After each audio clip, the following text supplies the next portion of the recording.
You're live, Your Worship. Great, thank you. All right, Council, I'd like to call this regular council meeting of March 28th, 2023 to order with adoption of the agenda. And I want to amend the agenda and adopt it as amended to switch the order of item 8A and 8B. So we'll do 8B first and then 8A. So also want to walk in a letter from the Chamber of Commerce, and I would like this to be added as a late addition to the agenda under communications item 13C. So with those changes, could someone make a motion to adopt the agenda? Councillor Cherry, seconded by Councillor Lucille. All in favor? Motion's carried. Thank you. So just give me a moment here. I need to just adjust things because I got a couple councillors online and I can't see them all. Okay. So Councillor Stapenhurst, can you hear me? All right. Councillor Palmer, can you hear me?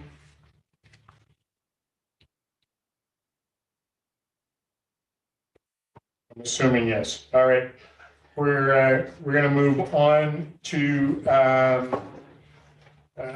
adoption of the minutes of the regular council meeting of March 14th, 2023. Someone want to make that motion for me? Moved by Councillor Devlin, seconded by Councillor Cherry. All in favor?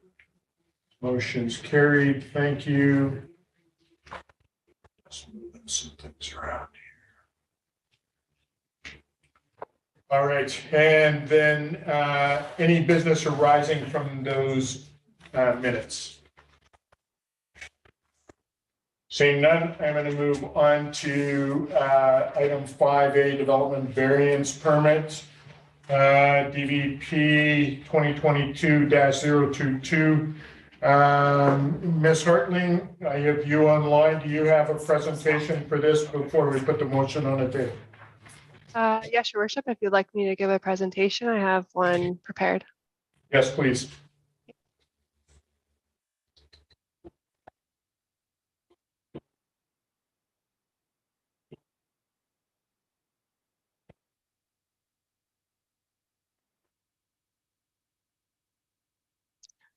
Just before I get into the presentation, I just want to make sure it's up there in front of you. It is, thank you. Okay, thanks. So before council today, we have a development variance permit and then a scenic corridor commercial development permit. This is for exterior alterations to the Gateway Inn at 1500 First Street West. It's DVP 2023-003 and DP 2022-002. So just a bit of the presentation overview. I'll go through the background, proposal overview, policy direction, staff evaluation, and then the staff recommendation and council options. So the subject property is developed with the existing Gateway Inn Motel. It's located within the Farwell Mountain View neighborhood, and it's surrounded by a mix of industrial, which is the railway to the north across Victoria Road, uses, and then there's commercial uses, public institutional, and residential surrounding the subject property. It's zoned Victoria Road Commercial C6. It's within the scenic corridor and the commercial development permit areas, and the land use designation is mixed use in the OCP. So for the proposal overview, we have a requested variance and then also the form and character of exterior renovations to the Gateway Inn. For the variances, there's 3 variance requests. To increase the maximum projection of a proposed patio into the required setback from 2 to 2.05. You'll see that on your screen up in front of you. It's highlighted in yellow. It is just separated from Victoria Road and the subject property. To reduce the minimum side yard setback abutting a street from an existing building from 3 to 0 meters. So that's your top right-hand corner. There's a section of an existing building encroaching to City Road right away that requires a variance to stay in place. And then to reduce the number of off-street parking requirements of the combined uses of a motel, retail space, and lounge. And this is from 72 to 67 spaces. For the development permit form and character, so for the site and landscaping, the applicant has proposed an outdoor games area for curling and lawn bowling. This is proposed adjacent to Victoria Road that's separated by some hedges that's near the proposed patio. They're proposing enclosed waste and recycling bins, 67 parking spaces with 7 accessible dairy-free spaces and a loading space. They're proposing new planter boxes and benches in the front of the building with a front entry wood screen in the front of the building. And there's existing signage, fences, and retaining walls to remain around the site. So just for the exterior materials, the front entryway you see in front of you is a natural wood timber screen that's proposed. The siding is to remain, that will be painted charcoal gray. For decking, they are adding in natural wood decking with steel guardrails. The existing roof is to remain with the additional roof to match the existing shingles. And then there are new sets of stairs for more accessibility around the building on the exterior. Just for the policy direction and staff evaluation for the variances. So the allowable projection is 2 meters for projections in the side yard setback. It's a minor variance at 0.05 meters for the patio. And there is adequate screening with existing hedges that does create a visual buffer from the public sideway and road to the property. For reducing the side yard setback from 3 to 0 meters. This is for an existing building that's been in place. It's along an unconstructed portion of the city road right-of-way that's downslope from Victoria Road with existing tree buffering. And the height of the building is 1 story, so it's not projecting over the bank, so it should not have a visual impact on the road right-of-way. For reducing the off-street parking requirements, the required parking is 65 stalls for the motel, which they do meet, and they have 7 barrier-free stalls. The additional parking that they are varying is for the gear rentals and lounge. These are typically considered accessory uses to a motel use. However, the zoning bylaw does not distinguish these different uses, and parking is considered for each individual separate use. So staff do not see impact with this variance to the parking. And no public submissions or comments have been received to date for council consideration. For the development permit for the form and character, so for site plan considerations, off-street parking, the building is maintaining as much of the existing materials as possible on the current site layout. Creating accessibility for those with mobility limitations within the building and on the site. And they are adding more amenity spaces, and the existing parking is to remain as is in the front with the increase of parking at the rear of the building. For building form and character, there's a lot of accessible design elements, new wood screen features. Many of the additions are in line with the form and character guidelines. Environmental considerations, all lighting will be dark sky compliant, recycling garbage bins are screened, and there's adequate landscape buffers. So that concludes my presentation, and I can flip through any slides if you have any questions. Before you is a staff recommendation that staff recommend the development variance permit to be approved, subject to a precondition to issuance. So the precondition to issuance, the owner enter into a license of occupation with the city to allow for a 1.5 meter projection of the existing accessory building to encroach into the unconstructed portion of a road right-of-way. And staff also propose that the development permit be approved and that the owner provide a security before building permit issuance for the landscaping. Thank you.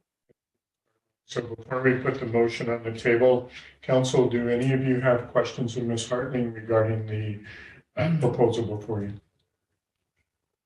Councilor Orlando. Your worship, just one quick question. I believe the comment period was up until the start of the meeting. Were there any comments received today, or I didn't see any comments in fact? Ms. Hartling, any comments received from the public regarding this proposal? Through your worship, no, there's been no comments received. All right, thank you for that. Any other comments or questions, council? Seeing none, someone want to put item 5A, motion on number 1, please, on the table for me? Councillor Devlin. I move that development's variance permit, DVP 2023-003, be approved at 1500 First Street West, Lot 1, Section 34, Township 23, Range 2, west of the 6th Meridian, Kootenai District Plan, NEP 21329, for the following variances to zoning bylaw number 2299. A, Section 5.9, yard exceptions, to increase the maximum projection of patio into the required setback from 2.0 meters or 50% of the required setback to a maximum of 2.5 meters. B, Section 7.96, minimum yard. Sorry, Your Worship, 2.05 meters? Yes, sorry, is that what I said? My Thank you. apologies. 2.05 meters, yes. B, Section 7.96, minimum yard dimensions. To reduce the minimum side yard setback abutting a street for existing accessory building from 3 meters to 0 meters.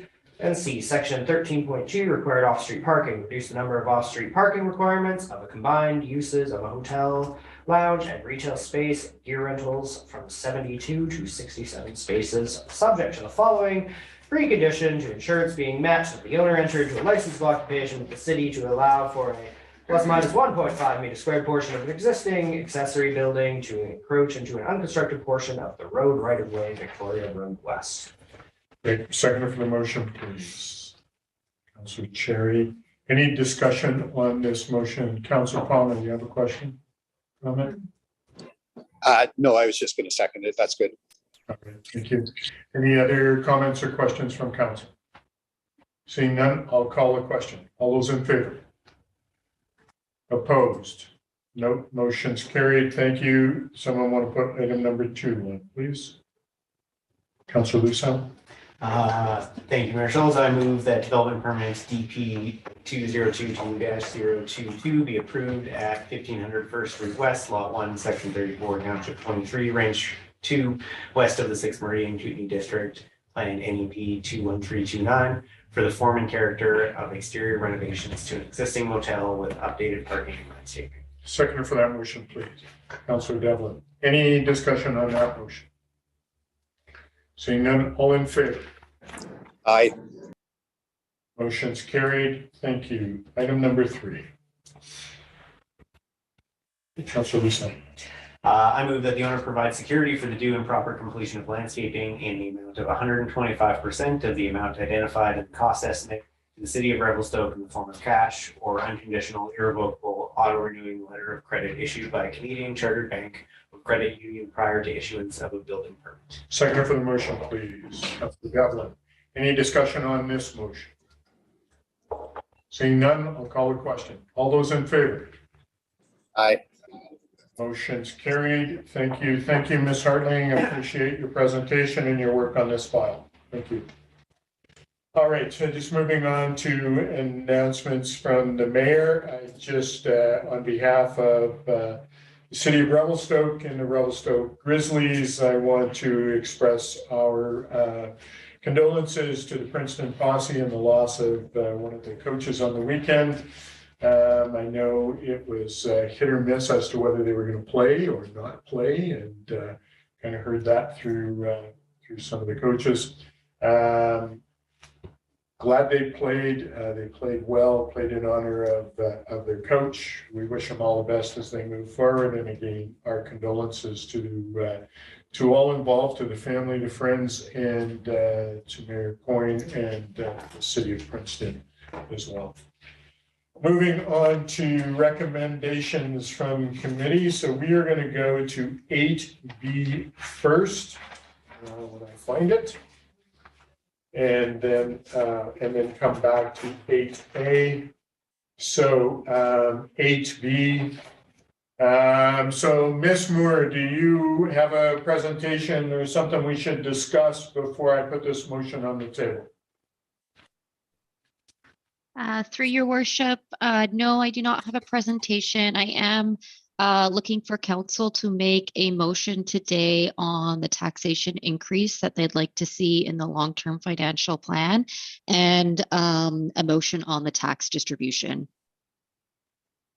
All right, so we have a recommendation that came from the Finance Committee. That council consider 5% tax increase proposed by the Director of Finance additional funds set aside as a reserve fund for future multiplex arena project. And then, so I just, do you want to put a motion on the table? Do you want to have a discussion about this? How do you feel? Someone want to put this motion on, Councilor Rolando? Just your worship, just to ask a question for clarification. So we're dealing with, we've switched the two agenda items, A and B. We're dealing with B, which was the more recent recommendation from the Finance Committee.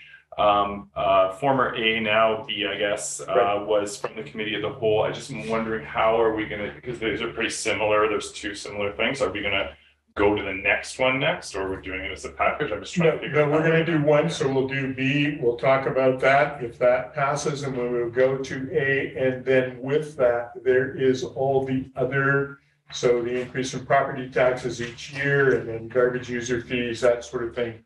We'll approach all of those as well. Okay. So that's kind of how I would like to do it. And then I think Ms. Moore may have a recommendation to council reflecting substantial changes, et cetera.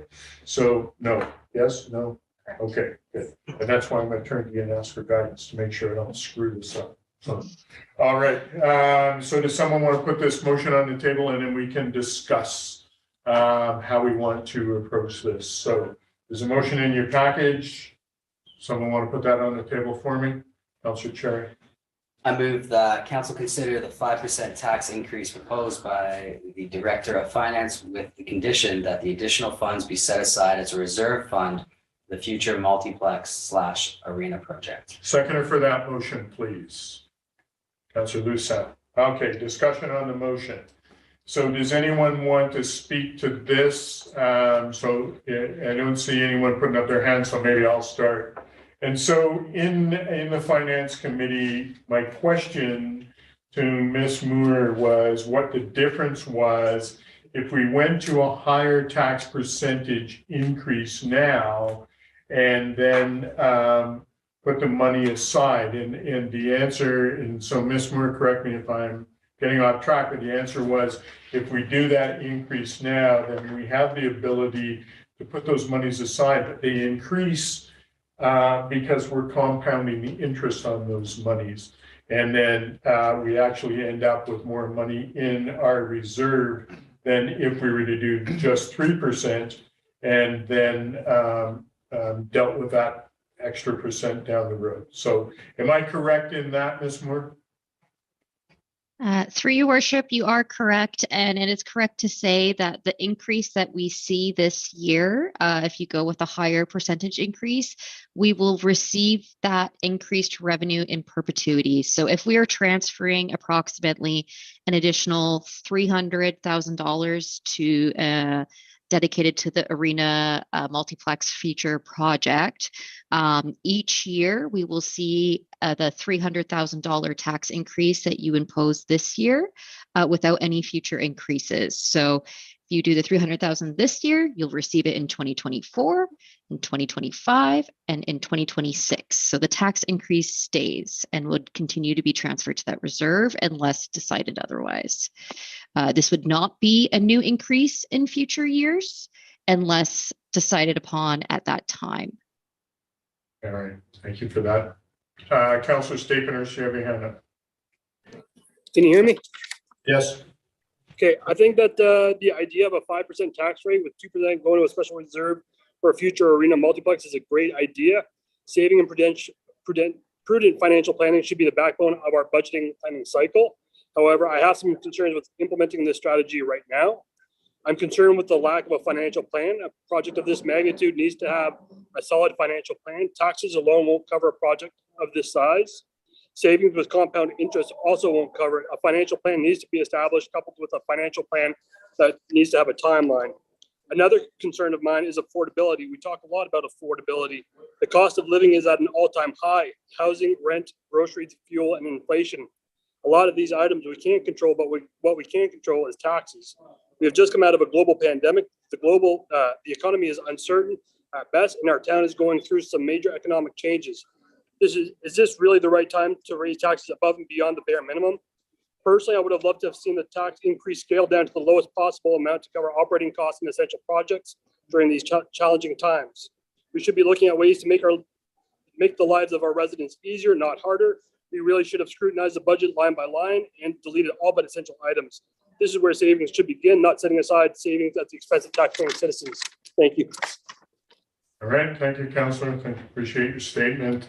So if we were to dedicate if we do 5%, we know we need 3% just to get by, and that 2% went into reserves, for future expenditures.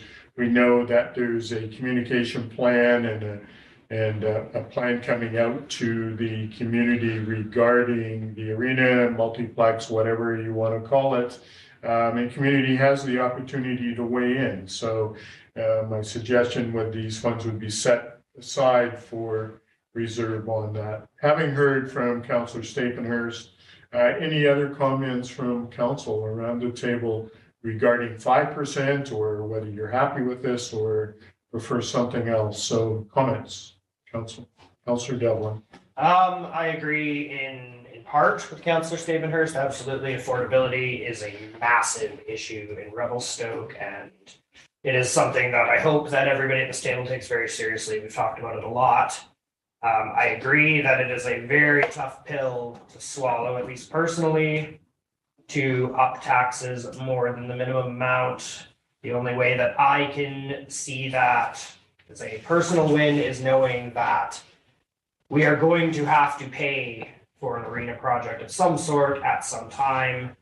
Putting aside extra money now will, in the long term, save the taxpayers money, as we will not have to borrow as much externally, and therefore we will not have to pay that back with taxes as much.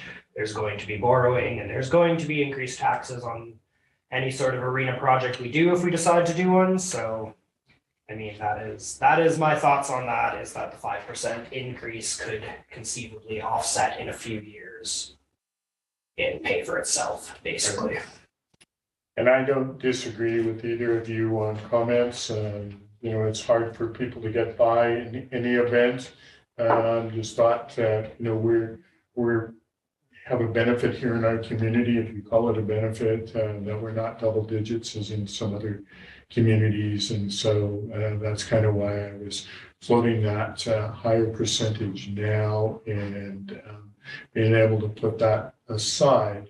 My concern is we haven't delved into what's going to happen with the arena project, and there may be other ways of financing it in some way, so it's not all borne by taxpayers. And so seeing this go into a reserve, and if it's funded, if something happens with the arena and there is a way to go forward, the community says, yes, we want something new, we want to go forward, and we're able to do some partnerships, private, public partnerships, or however to fund it, then I don't want this money to be wasted. It's going to be utilized for other expenditures in my mind. So I'm just going to go again to other councillors for their comment. Councillor Palmer, you turned your camera on. Do you have comment at this point?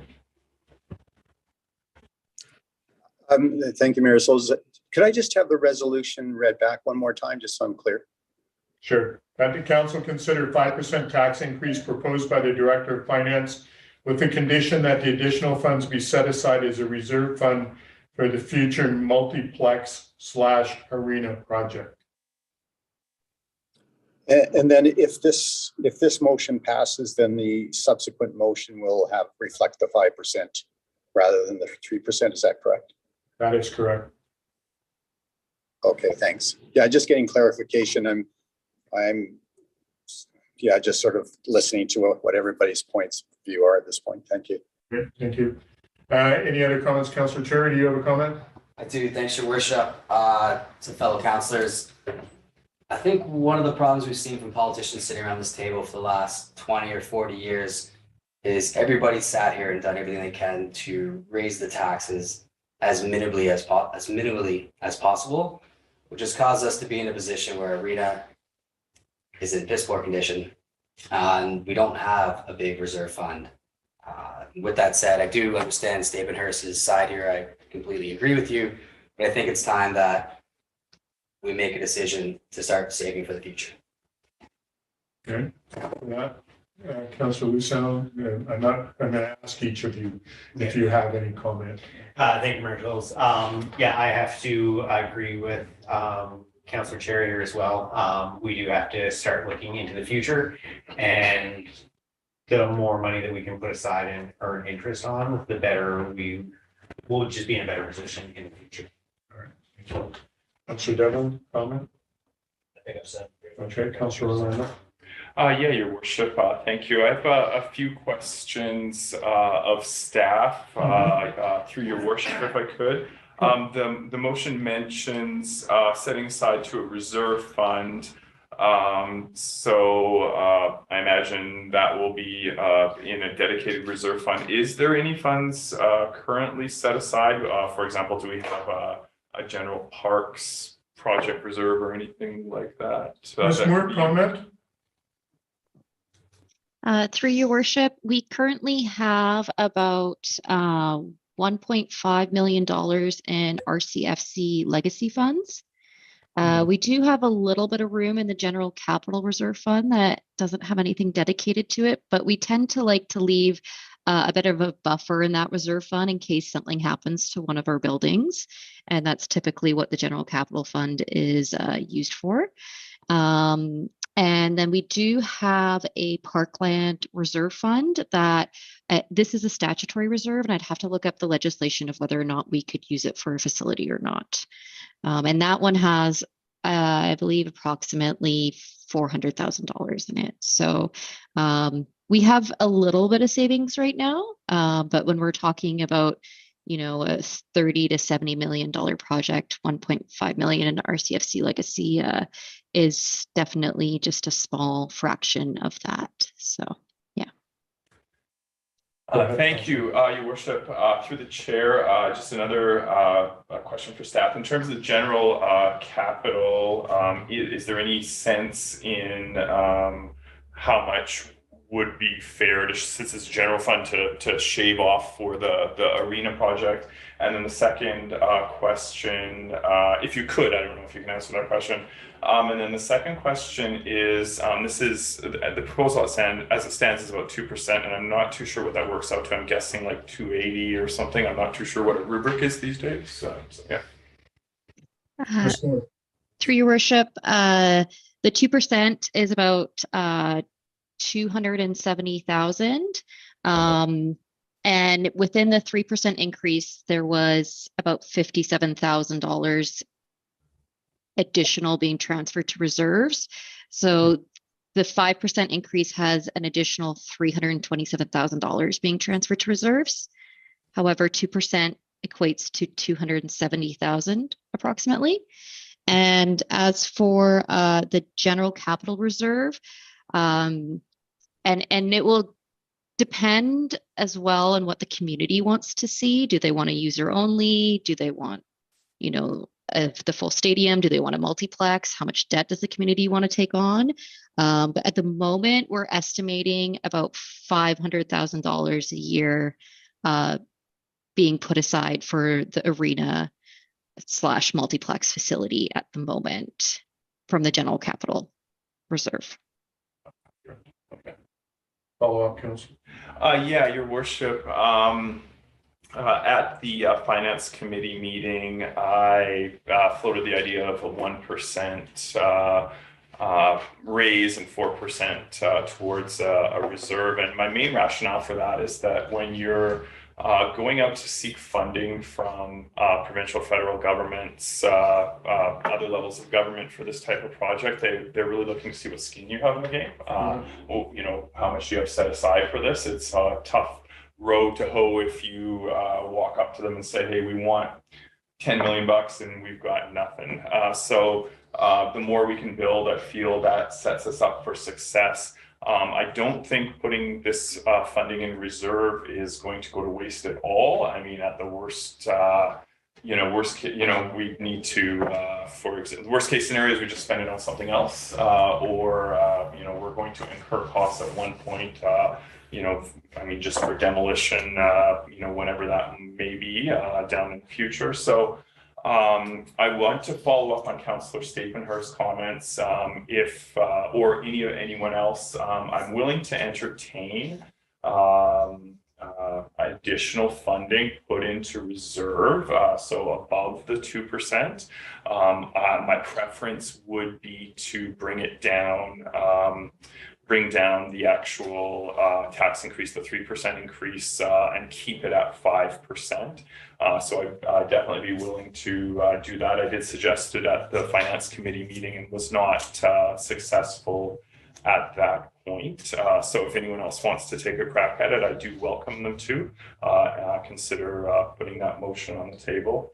Those are my main comments. I think the arena project has been around for a long time. When I was on council last time, we created and prepared all of those reports that were in the presentation for a few weeks back that had, for example, the assessment of the curling rink, options, demographic plans, and all that kind of stuff. So I'm eager to move forward. However, I do want to note that 3% or 2% at 270 is not a lot in the scope of things. So those are the main things, and it does come with some experience. I've been involved in recreation capital projects just on an advocacy level, and it's I do know that if the big things, they want to see money up front. They want to see you have some save, some skin in the game. Great. And that's it. All right, thank you, Councillor. I appreciate your comments. My big concern is Ms. Moore.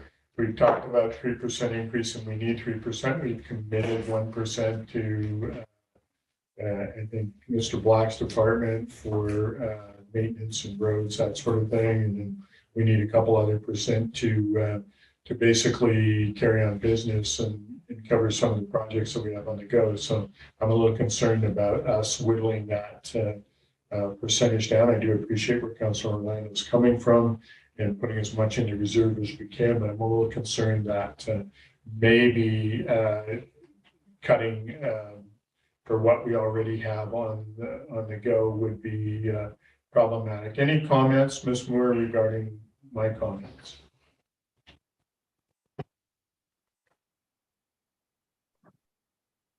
Through your worship, and to Councillor Orlando, can you see my screen? Yes. Yes, okay. This is the budget guide that we released to the public, and as you can see, we need about 2.4% for new operating spending initiatives. And if we reduce this to 1%, we will need to go and remove some of the spending initiatives. In the 5% scenario, it is more than 270,000. It's 327 being transferred to reserves. And this will happen annually going forward. And the 3% increase has the 57,000 being transferred. If council chooses or wishes me to move pages, I can go up here and, oh, sorry, it's the other way, right here. This is the spending package list that we require about the 2.4% for. And you can see here, we've already got pre-budget approval for the communications officer. This host compliance software, this is pretty critical to any enforcement to short-term rental. And I know there's a couple other positions in here that I think it would be difficult for these departments to operate without. And in the core budget changes, if I go up, you can see here that both Ken and I have worked really hard to try and calculate where we could increase our our revenue and budget for more, and reviewed all of our service fee revenue, the development permit revenue, all of the revenue streams. And the reason why this core budget increase is so small this year is we're able to make adjustments in this area. So it would be difficult to bring that 2.4% down to 1%, and it would cause some operating challenges for departments. If council chooses to go in that direction, we can do that, but please know there will be, I don't know if consequences is the right word, but there will be an outcome to that. Based on service implications, is that not correct? That's correct. All right, thank you for that. So bearing that in mind, any other comments from council? So you've all had a chance to weigh in on the 5% tax increase. Do you want to discuss anything further? Councillor Palmer?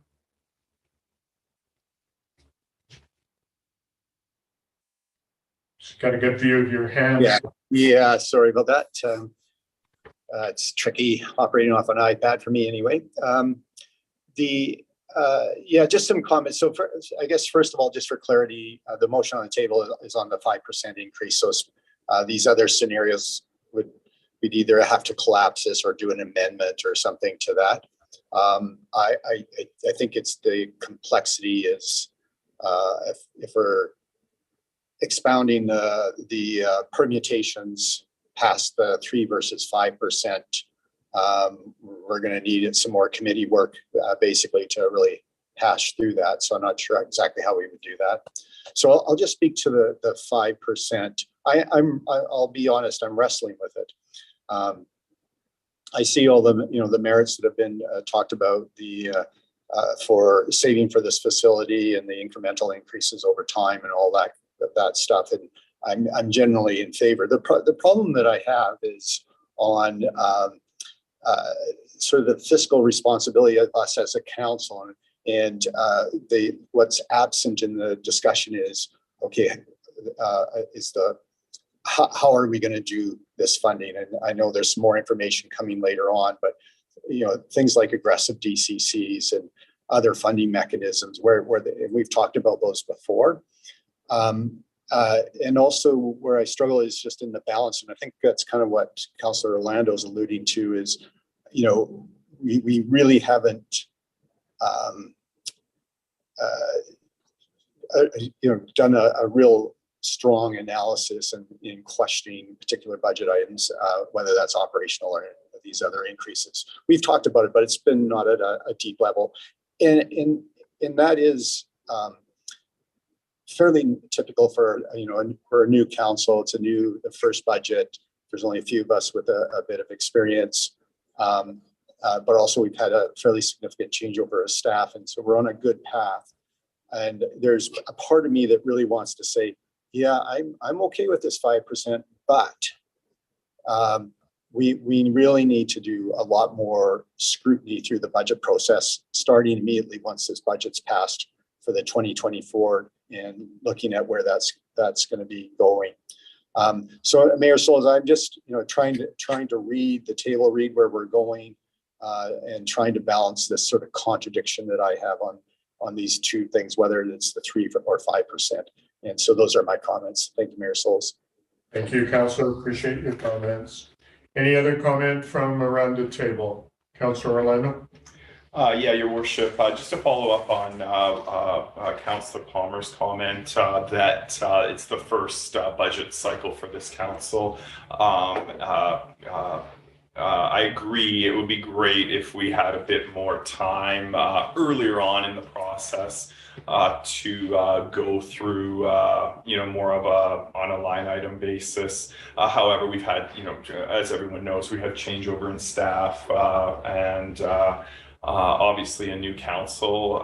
So that's not necessarily doable right now, since we're on a mid-May deadline to finish this process.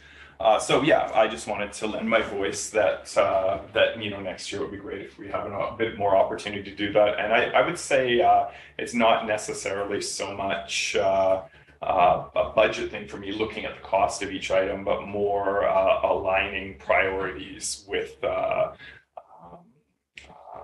council strategic plan priorities there.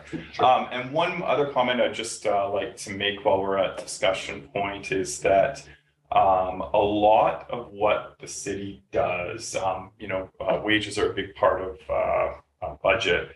However, a lot of the things we're doing are construction projects, a lot of the big ticket items, and those projects, that type of activity has had crazy inflation for years now. Right. This is, and if I could address council and maybe grandstand to YouTube a little bit, it's, and I just really want to make sure the public knows this, is that, there's consumer CPI, consumer price index, but, and that's whatever, so it's been in the news all year at 6 or whatever percent it is.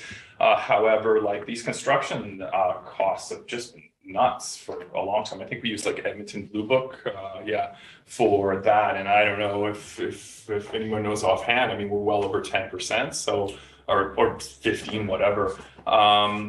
So this, represents, 5%, including putting 2% in this, in sort of a newish reserve initiative, is below the rate of inflation, even if you're talking CPI, and especially if you're talking construction related things. And that has a net long-term effect. Essentially, we're it looks like 5% increase, but reality is we're probably below zero on, something like that. If you look at these dollars being worth less now than they were last year. So I just wanted to make sure that people are aware of that. I would, my opinion is don't look at consumer price index, look at holistically at some of the construction costs, and everyone knows those are crazy here. And I think council should consider that. And the last thing I'll say is, I made a motion at the finance committee, wasn't successful, but if anyone wants to entertain, for example, putting more than 2% into reserve for the arena project, I would be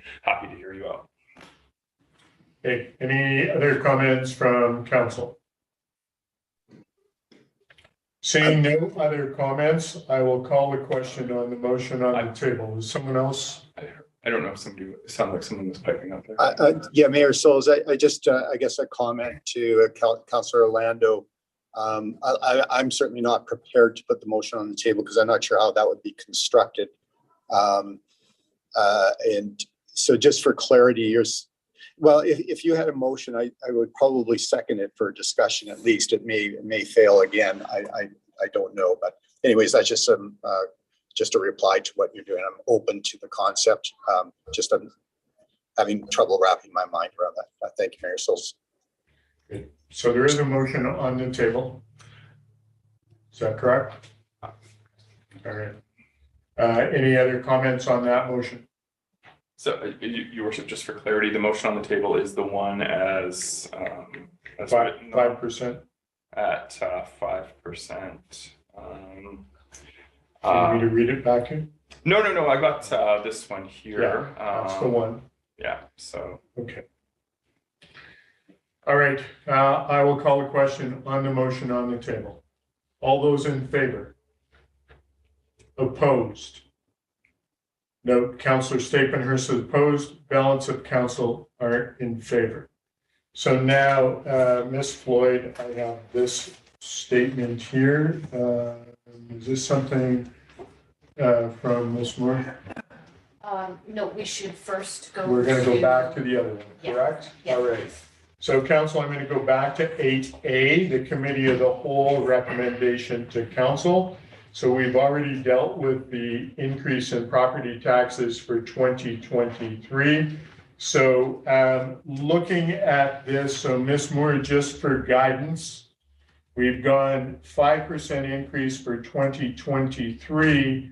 Are we talking now, as I go through this list, 3% increase in property taxes for each year from 2024 to 2027? Is that how we're going to approach it, or I'm going to put that to council? Through your worship, that is my understanding that just the 2023 portion would be modified for 5%.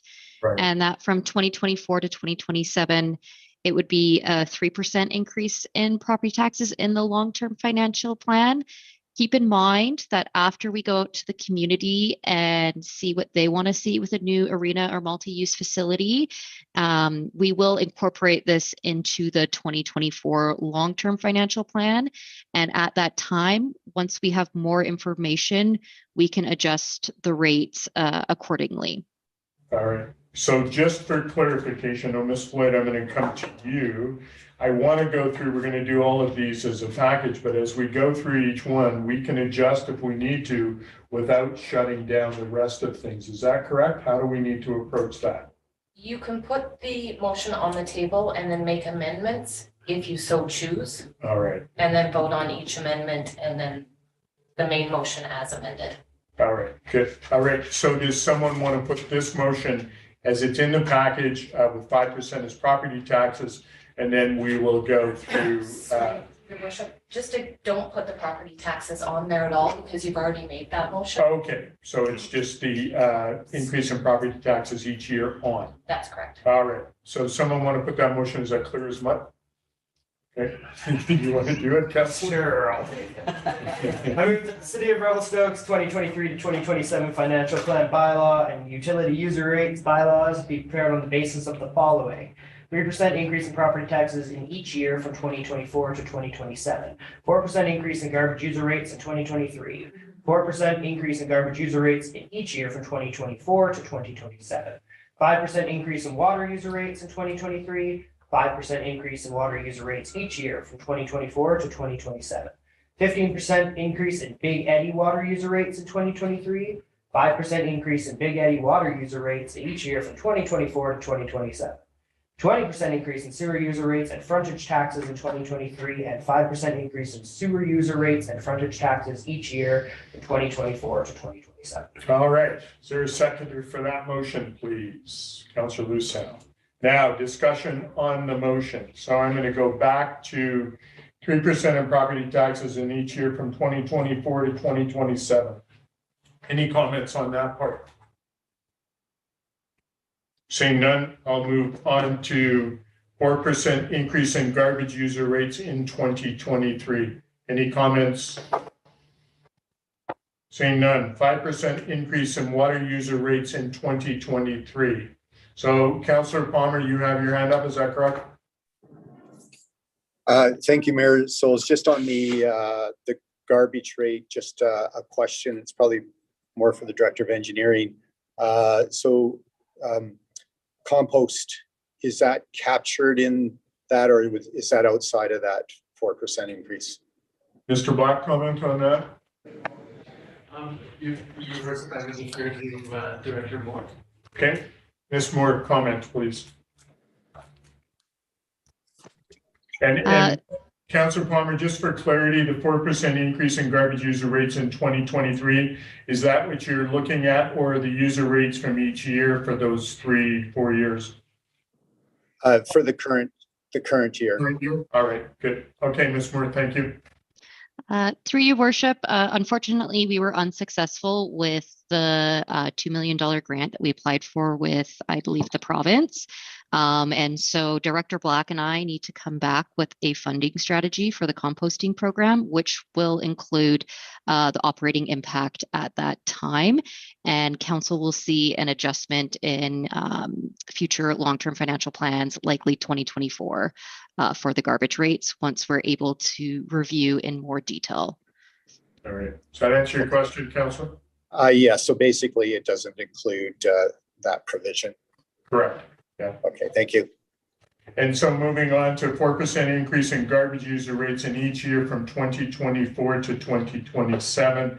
And just reflecting back on Ms. Moore's current comment, we should see something coming back to council at some point to adjust if we're going to be dealing with collecting compost. So, so are you okay just leaving that the way it is for the current time? Seeing no comment, I'll move on then to water rates. 5% increase in water user rates for 2023. Any comments? Seeing none, 5% increase in water user rates in each year from 2024 to 2027. Seeing none, moving on to 15% increase in Big Eddy water user rates in 2023. Councillor Orlando, sorry. Yes, Your Worship, just on the 15% increase in Big Eddy water user rates. I realize it's been in the paperwork, but just for the sake of people who would prefer to hear a concise verbal explanation, is it possible for staff to explain why that increase in the Big Eddy is more than the 5% increase elsewhere? All right, Ms. Moore, comments? Do you have that information? Through your worship, right now the Big Eddy water rates are currently less than the regular city water rates. And we've estimated that we're not building the reserves fast enough in order to pay for future capital projects. And Director Black has added a project to the plan, I believe in 2029, and he could speak to that a bit more. I think it's around replacing some pipes in the ground that weren't part of the main water treatment plant upgrade. All right, Mr. Black, comment? Through your worship and to council, that project is, as Director Moore indicated, to replace some pipe that is substandard. We can make do for a few years until we have enough money to do the project. Otherwise, we would have to borrow against our reserves in order to construct that project.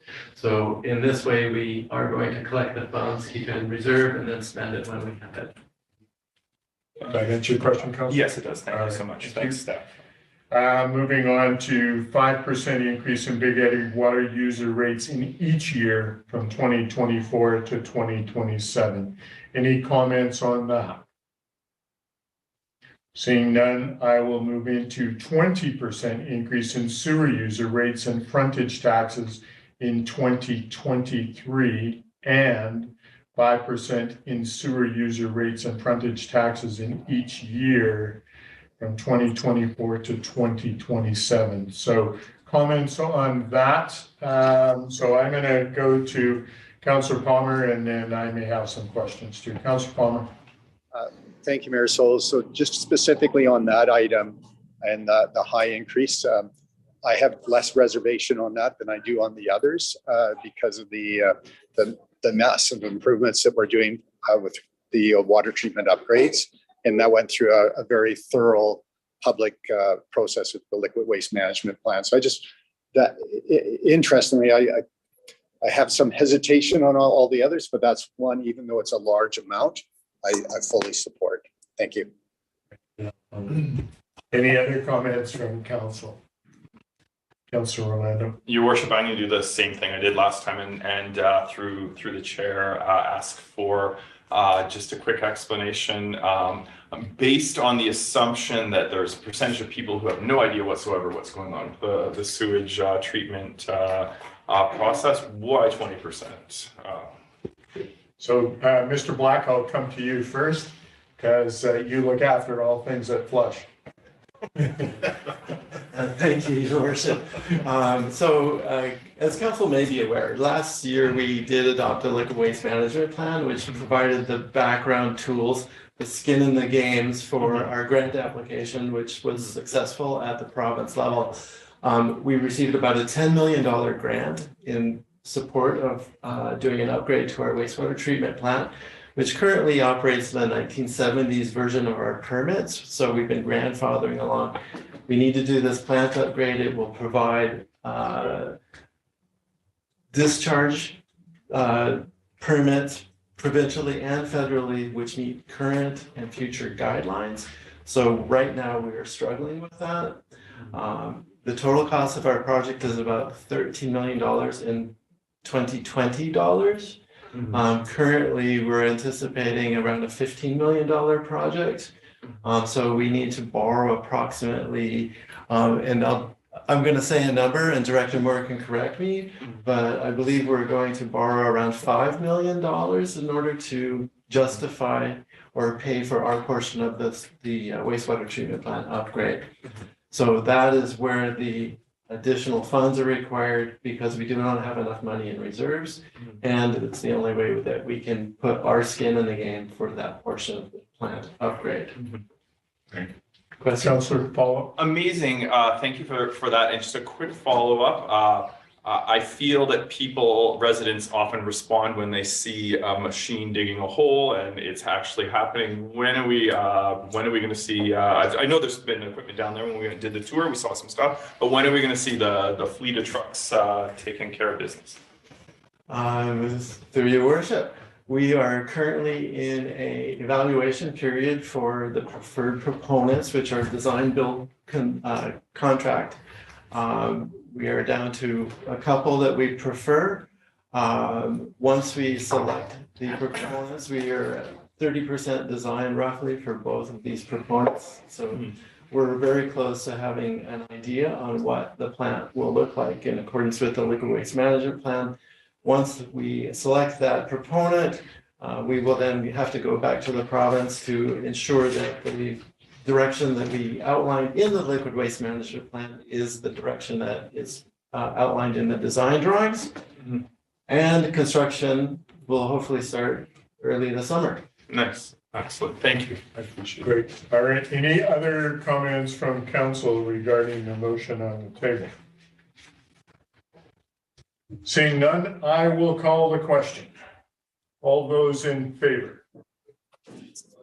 Aye. Opposed? No, motion's carried. Thank you. Thank you, council. All right, moving on to item number 8.2. Someone want to put this motion on the table and then we will discuss this as we go through it.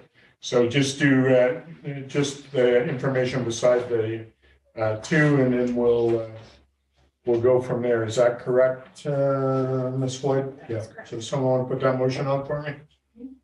Councilor Devlin? Move that the following new operating spending initiatives be included in the city's budget and related financial plan bylaw. We've got about said, so it kind of cuts off to the side there. Do you want me to read all these up? No, I think that as in the package is good. Second for the motion, Councilor Cherry. Discussion on the motion. So we've got a number of items there. So staff have kind of planned some of the initiatives for the funding in what we're talking about. Any comments, Ms. Moore?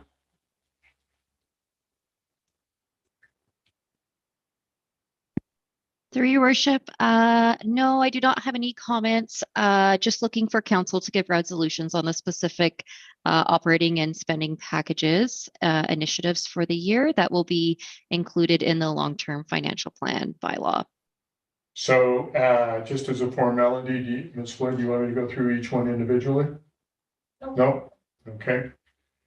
Council, any questions or comments? Councilor Cherry. Just a quick question, Your Worship. From reading this, are we hiring a communication officer for only $33,000? No, we put other money aside Yeah, in okay. addition to Yeah. that, correct? Yeah. Just making sure. Yep. Thanks. Okay. All right. Any other questions? Seeing none, I will call a question. All those in favor? Opposed? No, motion's carried. Thank you. Moving on to item number 3. Someone want to put that motion on the table for me, please? Councilor Cherry. I move that the following new capital project spending initiatives be included in the city's budget and related financial plan bylaw as presented in the package. Seconder for that motion, please. Councilor Lucero. Any discussion on this motion? Councilor Orlando and then Councilor Palmer. Yes, Your Worship. I would like to propose a friendly amendment or an amendment and that the information technology audio recording studio be deferred for 1 year, so removed from this budget cycle process. And I'm hoping to explain my rationale, and I would like to make an amending motion if you made the motion. I'll second the motion. Okay. Thank you, Councillor Palmer. My rationale for this is we are in the process of hiring a communications director. I think it would be best to get that staff person in place to consider whether this is necessary. Although on the agenda, it says it's a $10,000 item. We have since heard in committee discussion that the cost for this is there was a rental for the lost rental revenue for this room. And my main concern is that in lieu of having a communications staff person in place, that it may not align with the plan. And finally, the other cost is because staff has been involved in video recording and helping out with these broadcasts. There's also a staff cost for that, and I've also noticed some overtime cost component as well. So I just like to see it deferred for a year until we can rationalize it. And I don't know where this came from and what sort of plan this is derived from. And also would note that during the communications task force process, this was not mentioned or discussed, and it seems like it could have. Thank you. All right. Any other comments from council? Councillor Palmer, and then Ms. Moore, you have comments? Would you like to make comment before I go to Councillor Palmer? Through your worship, sure. I would like to clarify one thing further with this spending package request for 2023. The current audio recording space that we use is upstairs in the administrative department. And as the city's staff grows and as we hire more people like a communications officer, a payroll clerk, or a planning tech, they will need somewhere to sit. And right now, most of the desks and offices are being occupied. And so one of the solutions is potentially to be putting cubicles or desk space where the current audio recording is taking place. And so we do just have a shortage of space in City Hall as a whole. And this spending initiative would allow us to continue recording videos in a different space and being able to fit all the staff in the building. So as we are hiring more staff, which are in the other spending initiatives, this does play into that. And I just wanted council to note that. Okay, thank you for that comment. Councillor Palmer. Thank you, Mayor Souls. I'll support the amending motion.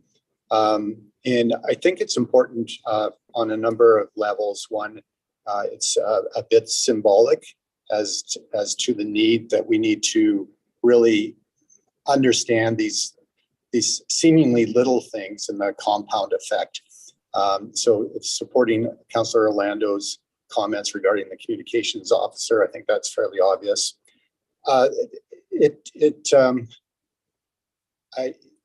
The merits behind the video thing, we haven't even discussed that, even with the communications committee.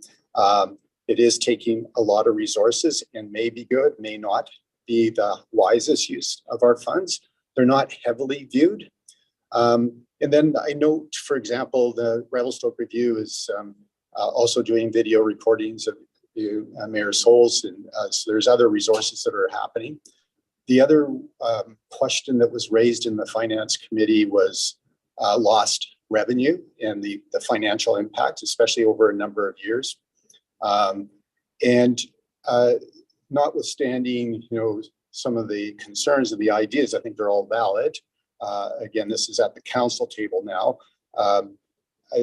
Delaying this 1 year, if it's good, delaying it 1 year is not going to be a make or break on how we do video stuff. There's other spaces that are available on the, if it's too disruptive up in the administration. Again, that's sort of detailed. There's our council chambers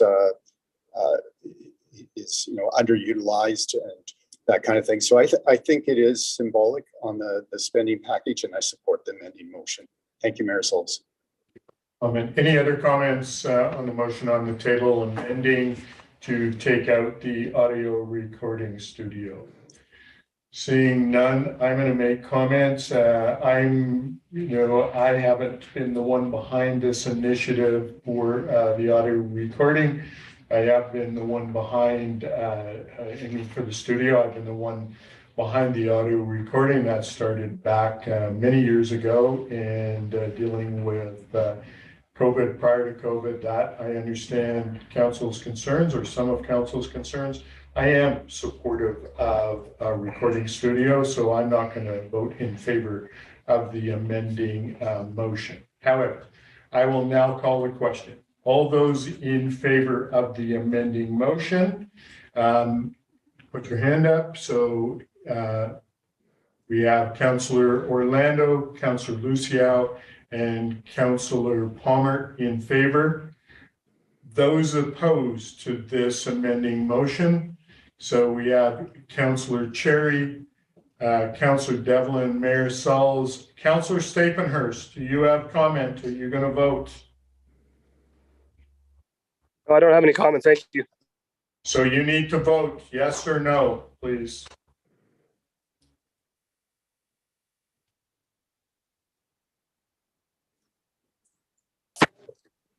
Vote yes. Yes, you're in favor of the amending motion? Yes, that's correct. All right, so the motion has been achieved. So this audio recording studio will be removed and deferred for a year. So now, any other comments on the projects that are in the spending package? Seeing none, I will call the question. All those in favor, Ms. Floyd, sorry. As amended. As amended. So the following new capital project spending initiatives be included in city's budget and related financial plan bylaw as amended. So we're going to vote on that amended motion. All those in favor? Opposed? Note this motion is carried. Thank you. Just for clarity, I voted in opposition to the motion. Thank you. All right, thank you for that, Councillor Palmer. Appreciate that. So that will be noted. Now I'm looking, I've lost my pages here. Page 3, page 4. And so now I have this recommendation from Ms. Moore. We still have number 4 here. Oh, okay. All right, good. So number 4, bed and breakfast business license fees. So options for that. Someone want to put that motion on the table for me? Councillor Devlin. That options for adjusting bed and breakfast business license fees be presented to council for consideration. Seconder for the motion, please. Councillor Cherry. Ms. Moore, do you have a presentation on that? Through your worship, I do not have a presentation on that. Mr. Simon and I will be looking at bringing something forward to council in the future. Okay, so how do you want me to proceed if we don't have a value? Oh, that's it. We just need to call the question for, it's just for staff to proceed with options. Okay, all right, good. So my apologies. So Mr. Simon, do you have any comments before I call the question? Through your worship, I do believe that we have a report that's already ready to come for April 11th. I believe that was the nature of the discussion when this went before the last committee of the whole meeting. All right, good. All right, Councilor Mayor Sauls? Yeah, did someone put the motion on the table? I didn't see that, I don't believe. Yes, it's been on. Yep. Thank you. Any further discussion on the motion? So a report will come to council. This just allows staff to go ahead and proceed. I'll call the question. All those in favor? Motion's carried. Thank you. All right. Now I'm going to go back to this motion. All right. So I'm going to read this motion that's been presented before me. I don't know if it's in your package, but Ms. Moore has given this. Director of Finance recommends to council that the city's 2023 tax distribution, which reflects no substantive changes from those in 2022 and applies a tax rate increase equally across all classifications, be approved. So we're doing this as 2 motions? All right. So is there a seconder for that motion, or you want to have a discussion on that first? I'm just a little bit lost here. Sorry, where are we right now? We are on something that was given to me, and I don't know if it was in your. Oh, this, yes. Yeah. No. No. No, sorry, your worship. Okay, clarify for me, please. At the committee of the whole meeting, there were a number of recommendations that were referred to the finance committee meeting. Okay, They are contingent on getting the budget to move forward. okay, So two of them were not discussed at finance, the tax distribution and the non-market change. Mhm. So I believe Director Moore could speak more to it if need be. All right. So, Mayor- Mr. You want to make comment, and then I'll come to you, Councilor Palmer.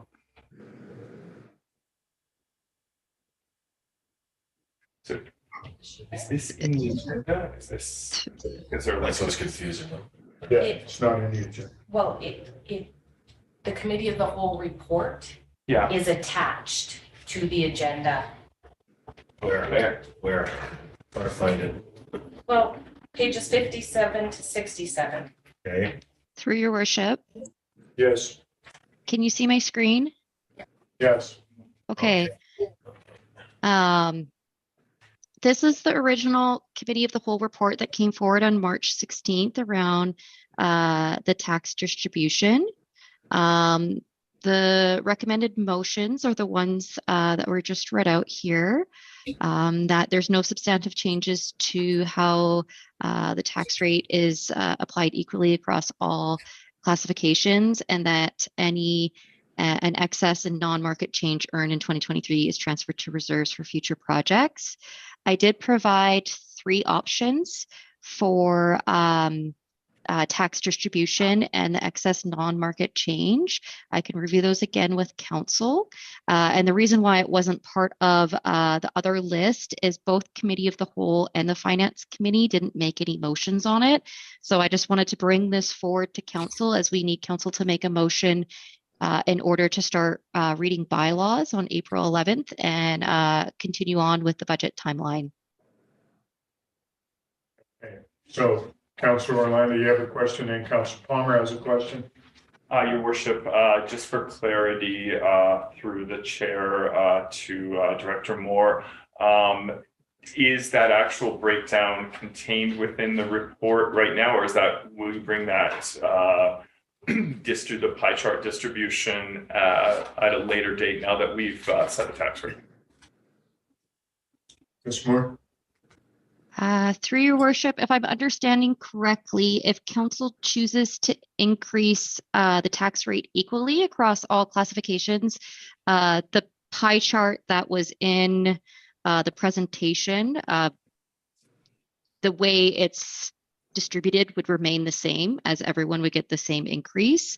If council were to choose to shift the distribution, I did come back with some options of what it would look like in terms of changes in percentages from business other to residential. I can flip through this report quickly here. Just hang on a second. Councilor Orlando's got a question. Your worship, for clarity, through the chair to the director, I'm not looking to make any changes. I'm just wondering, are you going to be coming back again and presenting the final package? Or are we at that point right now that you've received the same direction from council for the tax rate increase that we decided upon today? Through your worship and to Councillor Orlando, I will not be coming back with a further presentation on this. The motion that council gives today will feed our tax rate bylaw, which we will be bringing forward to council in April. Thank you. Okay, thank you. Councilor Palmer, and then Councilor Cherry. Thank you, Mayor Souls. Now, if I'm understanding correctly, a motion hasn't been put on the table. If it hasn't, I'm willing to put the motion on the table. Yeah, I was just kind of reading through it. So if I may, Mayor Souls, I'm just clarifying whether a motion's been put on the table yet or not, because I would like. Seconded, yes, no. Sorry? It has not been seconded yet. Okay, so I'll put a motion on the table. If we could just try to have it put back up on the screen, I'll read it. Do we have that motion to put on the screen that I have in front of me, Ms. Moore? Okay, thank you. So Mayor Souls, I move that the city's 2023 tax distribution reflects no substantive changes from those in 2022 and applies a tax rate increase equally across all classifications be approved.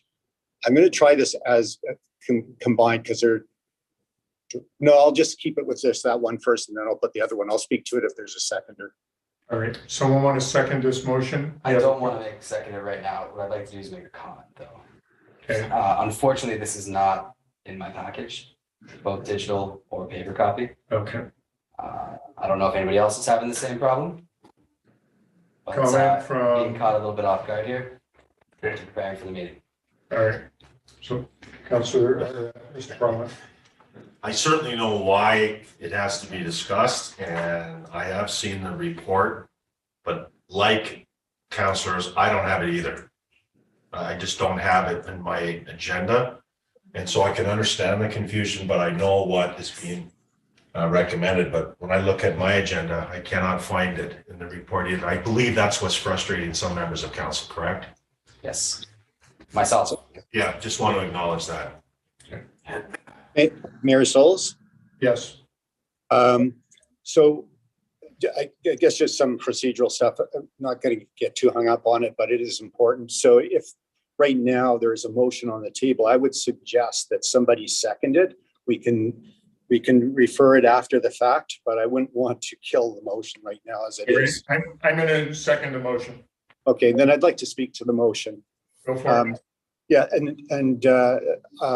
so it's fairly straightforward to me, but I think it is important that council, fully understands. We talked about the tax rates, the distribution, and there was a motion referring this at the last finance meeting, going to the policy review on the tax distribution across the various classes. And so basically, the director can correct me if I'm wrong, but basically this is just saying the tax distribution isn't that much different on a comparative basis than it was in 2022. So we don't need to mess around with the tax rate increases this year. That being said, if there's confusion, it needs to be deferred later on. That's another thing, but I'm comfortable with the motion as it is right now. I don't. I'm just slightly annoyed that I can't see everything in front of me and prepare for this meeting. Okay, I appreciate that comment. Ms. Moore, any further comment on the motion on the table, how this applies for the community? Through your worship, there's no changes to what discussed at both committee of the whole and at the finance committee. The report I have in front of you is the report that was given to the committee of the whole meeting and the finance committee meeting. And as part of the budget process, we do need council to approve a tax distribution. And with policy F-9 that we discussed at both committee meetings, it is that the city's tax distribution, that the residential portion pays for a minimum of 50% of the tax base. Right now, the estimated residential portion for 2023 is at 51%.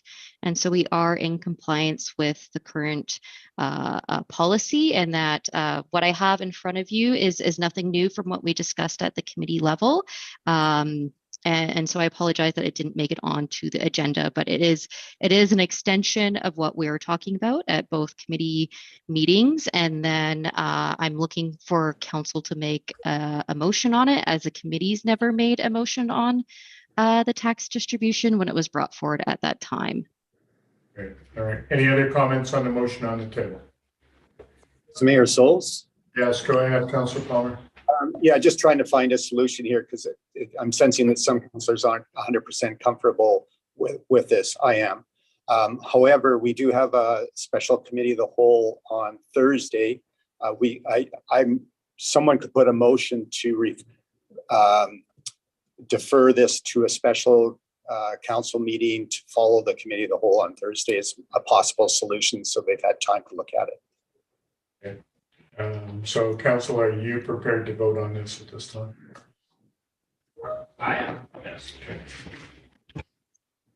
All right, I am prepared to call the question. I am supportive of this, and I, like you, didn't see this before. I did see it in the reports. Anyway, I'm supportive of this as we move forward. I think it's the appropriate thing to do. All those in favor? Aye. No, motion's carried. Thank you. Item number 2, someone want to put that on the table for me as it is on the screen there? I'll put it on the table, Mayor Souls, that the excess non-market change earned in 2023 is transferred to reserves for future projects. Is there a seconder for that motion? Councillor Cherry. Discussion on the motion. So Ms. Moore, can you give clarity for council regarding that, please? Through your worship, absolutely. And this is something that the chamber just wrote council a letter on as well. So we have approximately $60,000 in additional non-market change that's estimated. We're just waiting for the final revised roll to come through from BC Assessment, as they have cautioned us that it may change potentially. And if we do receive this excess non-market change in comparison to what we have budgeted, we could either use it to transfer to reserves for future projects and continue building them, or we could use it to reduce the tax burden of a specific classification of council's choice. Okay. Any comments or questions from council? Council Palmer. Thank you, Mayor Souls. So I'm comfortable with going to reserves. I wouldn't be comfortable using it otherwise. And I guess I have one question to the director: is there some risk of non-market change, changed again, that it could actually go into the negative number? And a secondary question is, as opposed to reserves for future projects, is there some rationale for putting that into the stabilization reserve? Ms. Moore. Through your worship and to Councillor Palmer. So we do have a restricted accumulated surplus called tax equalization. And what happens is, if a property successfully appeals an assessed value and we have to refund taxes, we then pull it out of this tax equalization. I'll just refer to it as reserve for simplicity purposes.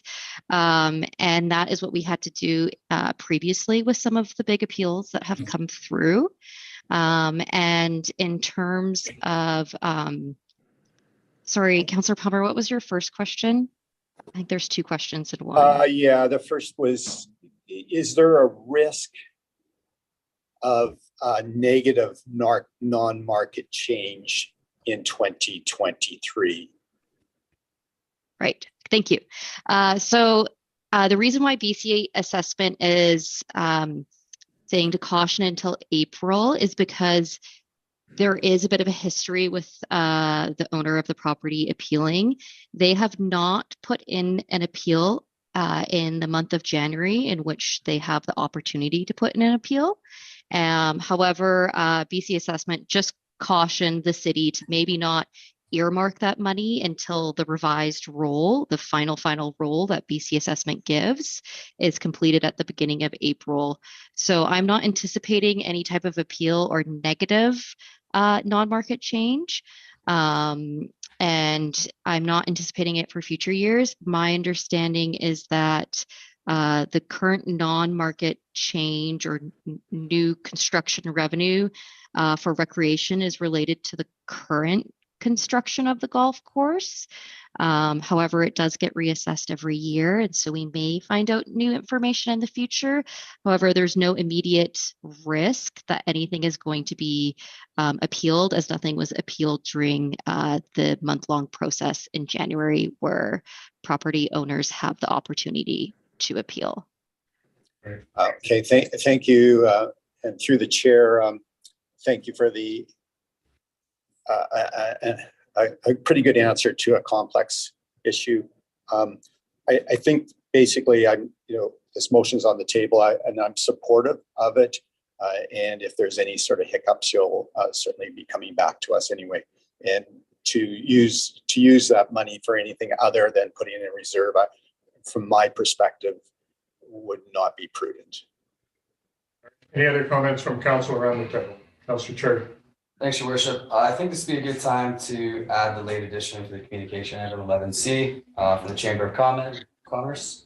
It's coming in under 13C as we adopted the agenda. Yeah, it might be a good time to bring it up. You can discuss it. The Chamber has reached out. By letter going to, and one of the things they've said is they'd like to see the 60,000 go towards helping lower the mill rate percentage difference between tax sectors. Just wanted to add that. All right, good. For basically, Chamber's in favor of supporting this as suggested scenarios, asking the city to push this forward for 2023. So we have this on. How does that affect Ms. Moore? Comments with the motion that's on the table? Through Your Worship, sorry, I'm not sure I heard all of that, but there were 3 options in this report that I'll scroll to. Oops. So option 1, which is the current motion on the table, that council applies a tax rate increase equally across all property tax classifications. Any excess non-market change received will be transferred to reserves for future major projects. Option 2, council applies a tax rate increase equally across all property tax classifications. Any excess non-market change received will be used to reduce taxation in a specific property classification. And so what the chamber has written a letter here for is asking if council will consider using option 2 to reduce the business other tax rate percentage for the year. All right, thank you. Appreciate that clarification. Do you have a follow-up, Councillor Cherry? I don't. I just wanted to make sure that that was read. All right, Councillor Palmer, you have a comment? You're muted.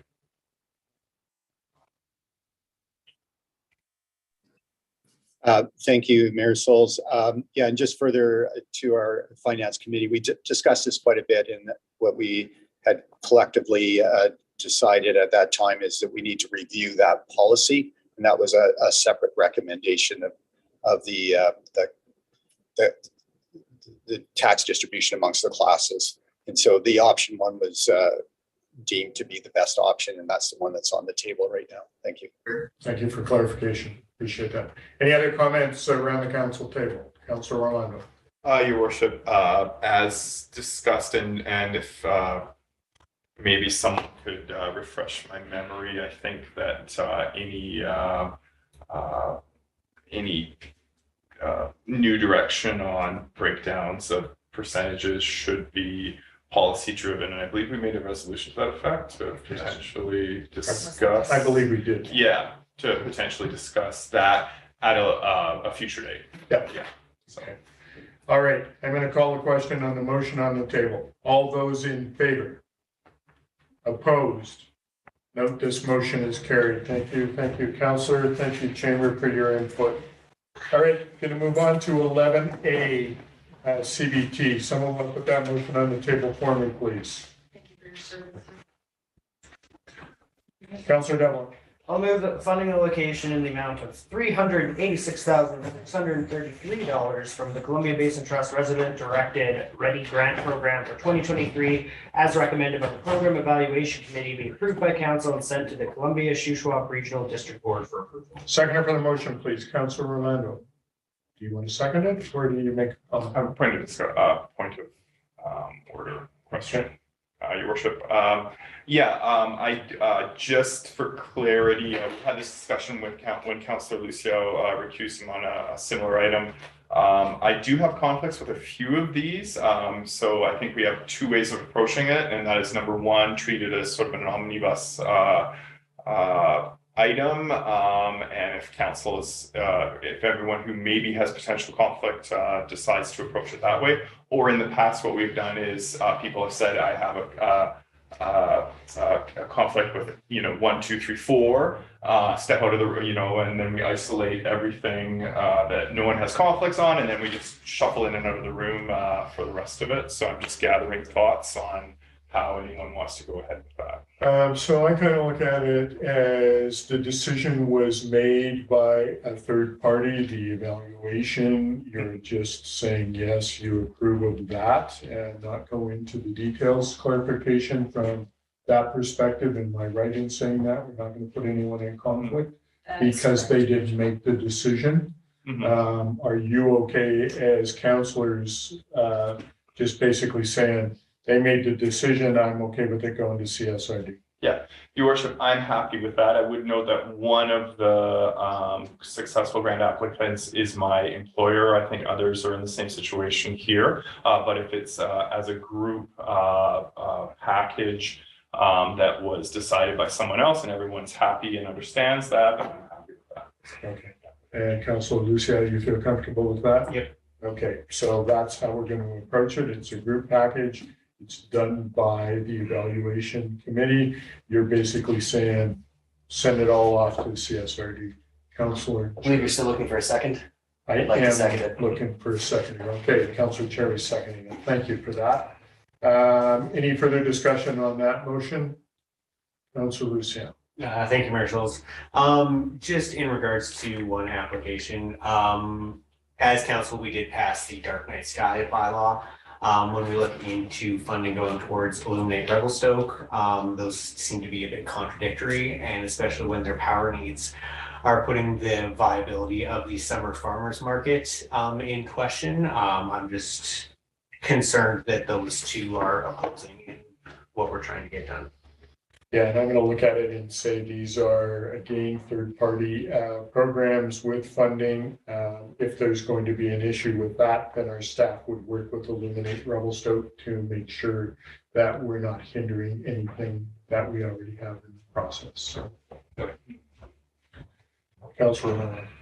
Your Worship, so I read that to mean that as that group moves forward with the project that they've proposed, that will staff will apply the dark skies bylaw appropriately with that proposal. I'm not exactly sure how they'll do that, but I think that's kind of how they've been doing things so far. So, Mr. Black, any comment? Or am I painting myself into a corner that you can't get me out of? Yeah, okay. Your Worship, through to Councillor Orlando, I believe that the Illuminate Revelstoke Society works very closely with the Director of Parks, Rec and Culture. I'm not sure the degree to the dark sky policy, but I know that they do work very closely with city staff. Ms. Donato's just signed on or turned the camera on. Ms. Donato, you care to comment on this? Thank you, Your Worship. Yes, the group does work closely with me, and the city's electrician evaluates all their proposals in terms of whether or not we can accommodate. And I know the lighting standards, the luminums meet the requirements, so they're not shining light into the sky. They're just ambient lighting. All right, thank you for that comment. Much appreciated. All right, does that answer your question, Councillor? Yes. All right. All right, any other questions before I call the question? Seeing none, all those in favor? Opposed? No, motion's carried. Good, thank you. Thank you, Ms. Donato. I appreciate you clarifying that for us. We're going on to Parks, Rec, and Culture, Arena Communications. Someone want to put the motion on the table for me? Councillor Cherry. I move that phase 1 of the communication and engagement plan for the future of the Revelstoke Forum and Curling Club be adopted. Seconder for the motion, please, Councillor Lucio. Any discussion on this motion? So we have Ms. Hamilton and we have Mr. Nato. If you have any questions regarding that communications plan. So any presentation, any comments, Ms. Hamilton? We do have a presentation prepared if you would like me to walk you through the engagement plan as outlined in your package. You know, I think that would be great. It's a great way for the public to see that as well. So if you don't mind. Happy to.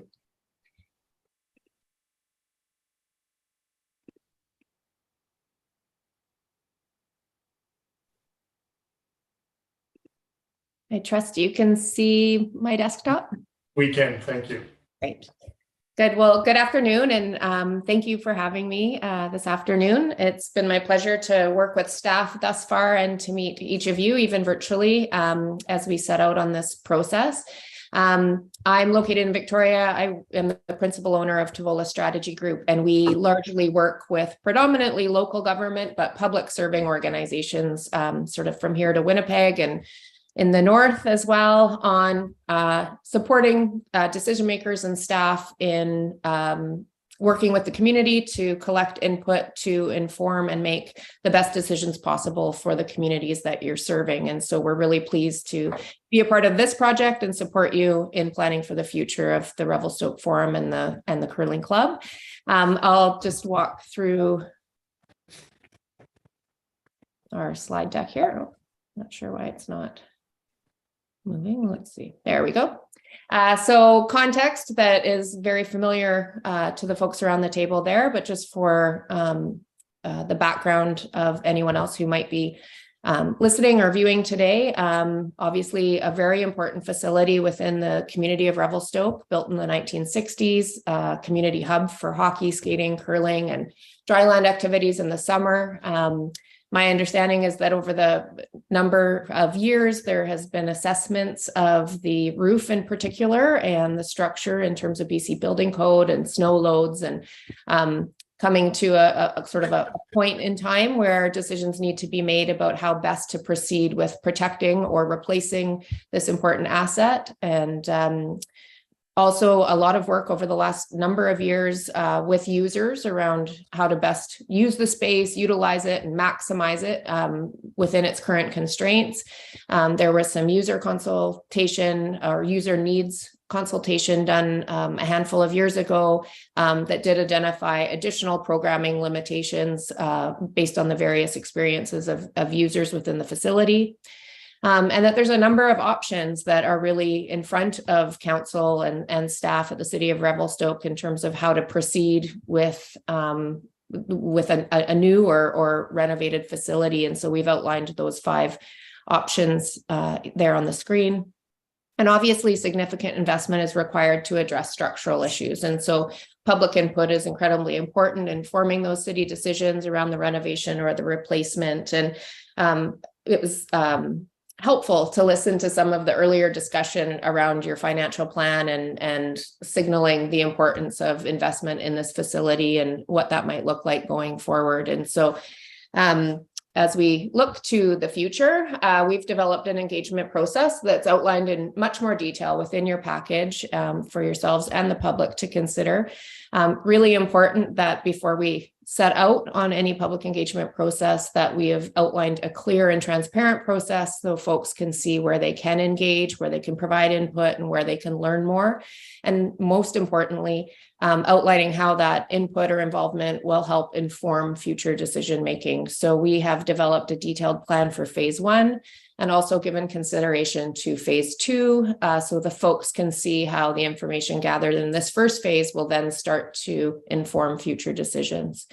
We subscribe to the IAP2 public participation spectrum, which clearly indicates the level of public involvement and how that informs decisions. In this first phase, we've outlined tools and techniques that really focus on a lot of information and education. The context around the need to invest in this facility is incredibly important. It's also important to share the input that has been heard in previous consultation processes as it relates to the arena. So whether it's the Parks and Recreation Master Plan that was recently undertaken, your official community plan, the destination strategy, or the earlier conversations around user needs, it's important that we're honoring what has already been heard and checking in with various perspectives to see if that input continues to apply. For this phase, inform to consult is the area that we're focusing on. And as you'll see in further slides, a number of techniques in terms of how we will provide all of that information and how we will solicit input from the community. And as you know, as with a phased decision-making process, you can change the level of involvement and the types of ways we engage with the community as we go. And in this early phase, one of the items we'll be interested in is hearing how folks would like to be involved going forward. This is obviously a fairly significant financial investment and a really important facility within the broader community from a recreation and community connection perspective. And so that will be part of the conversation going forward. So in terms of the objectives for this phase one is to really raise awareness of the need to invest in the arena and the potential options available for consideration. A lot has happened in the last few years. Your community is experiencing a lot of growth. We've had COVID, just a whole bunch of sort of distraction and variables within the community. So it's really important that we ground this conversation in the need and the information that we have, and ensuring that folks are caught up in terms of what the potential options are for consideration, and what the experience of other communities has been recently in terms of looking at similar decision points and investments. Really important from a consultation and communications perspective that we're providing multiple channels and opportunities for the community to learn more and provide input. So whether that's a balance of digital and in-person opportunities, or whether that's just ensuring that we've provided a lot of time and notice for folks to participate. That's sort of grounded as a fundamental within our process. We never want anyone to feel surprised by this decision, and we want to ensure we're bringing folks along with us throughout the process. And most importantly, from council's perspective and the project team, is we really want to gauge public and stakeholder perception about what's top of mind and what are the most important considerations going forward as you look at options and look to develop concepts for future consideration. What are their information needs, and how to keep them informed as the process advances. And so today, I mean, we would like the opportunity to just outline this process for council's awareness. And so you're aware of what's to come, but to also really pose to you if there's anything in here that we may have missed in terms of specifically stakeholder perspectives that maybe we haven't outlined, if there's anyone that you feel that we also need to include, but also what is the most important information for you as decision makers. And we want to ensure that we have tailored this process to solicit that input to bring back to you to make future decisions. So fairly simple process. We've been planning over the course of the last month. I had the opportunity to come to Revelstoke and to tour the arena myself and to get a better understanding of the need. We foresee phase one public consultation launching in mid-April. Active consultation through May with a What We Heard report being presented back to council and the community in June. And that will then inform next steps, both from a technical perspective, but also from an engagement perspective in terms of that second phase of consultation in fall 2023. Just a number of strategic considerations. Early engagement is key. Engagement done too quickly can introduce risk into the community. We don't want to assume that everyone is as familiar with either the limitations or the need or the costing associated with this type of decision. And so we want to provide ample time for folks to learn. Seeing is believing. The arena is the arena. And although there are probably hundreds or thousands of folks that are in it on a regular basis for figure skating or hockey or attending the Junior B games, there's also probably hundreds, if not thousands, of the community that haven't stepped foot in the arena in a long time. And we want to be sure that everyone has the same opportunity to really learn what is in front of the city in terms of making decisions. So you'll see that we've outlined open houses and tours within the arena so folks can see for themselves. A strong context context of the need to plan for the future is really important. This isn't a short-term decision that will be made. It's something that requires a fair bit of time and planning, as you know, and as you're already doing within your financial planning process. But we want to be sure that folks really understand the need up front and all of the variables involved in this decision, so we can have an informed conversation. Planning now ensures that public input informs the plans and positions the city for external funding opportunities that may arise. And so these are early conversations to help position the city well for those future opportunities. And one of the things that I think anyone who's been in the arena, you're really struck by the history and the nostalgia, even just being somebody who stepped foot in the arena for the first time. And I think it's really important that that should be acknowledged, because there's generations of families that have had experiences within this community facility. And there are ways going forward, depending on which option the city decides to pursue, to really capture that nostalgia and the history as well. And lastly, it's important to demonstrate the responsiveness to what's been heard previously, and to ensure that users can contribute to both the process and the option development. And we don't want to start from scratch. You've done a lot of really great engagement on other topics that can help inform this conversation. So in terms of who we need to hear from, we have outlined a fairly comprehensive stakeholder list within your package, but really it reflects that the arena is an important asset to the community, and any decision affects many, whether you're a user or not. The financial implications and whatnot associated with this affects really broadly the entire community. Diversity of perspective is needed. It's really important that we're hearing from folks who use it all the time and folks who don't, all ages, all demographics. And so we'll really be working to raise awareness broadly within the community, but also really tracking who we're hearing from, so that you can view that feedback with that intelligence as well. And a balance of broad public input and stakeholder input. So when we put together our reporting back to council, we will roll up all of the input and present it in aggregate, but we will also provide it discreetly from each stakeholder, so that you can look at different perspectives and weigh those as well. And also First Nations outreach is outside of our scope, but it will occur through a parallel process led by the city's Indigenous liaison.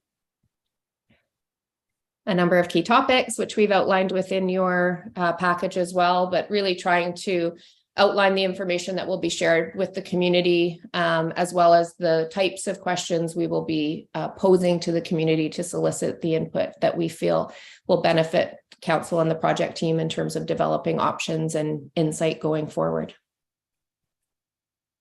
Great, thank you, Ms. Hamilton. Looks like sorry, I just had two further slides. Sorry.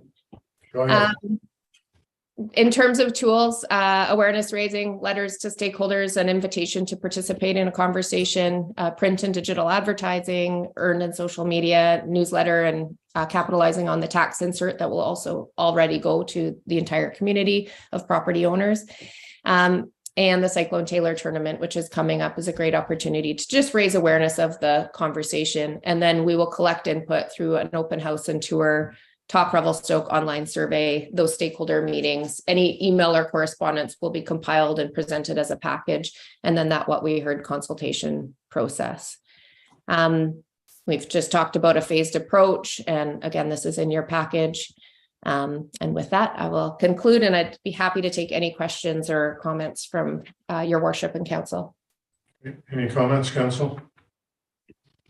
I'm very pleased to see what you've presented and how it's going to go out. I think this is going to give ample opportunity for those who wish to weigh in, and it's going to give them the idea of what the options are and how things would go forward. So I really am appreciative of that. But Councillor Orlando. Oh, sorry, worship. Yeah, just a couple quick questions. Number one, through the chair, your worship, what about the question of costs and potentially ballparking the costs as they have already been ballparked in some of the preliminary reports we have seen at the council table? What is the approach to that going to be? Ms. Hamilton?